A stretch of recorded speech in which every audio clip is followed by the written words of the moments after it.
काम करता हमारे 3 দোকানে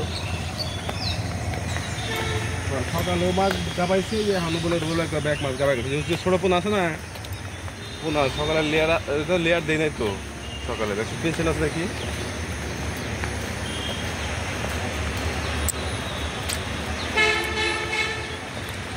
সেটা ধর নাই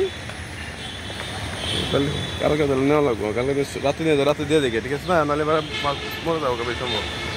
পালের এই দেয় ওটা দিচ্ছি না 100 দিন নাই গাছে দিচ্ছি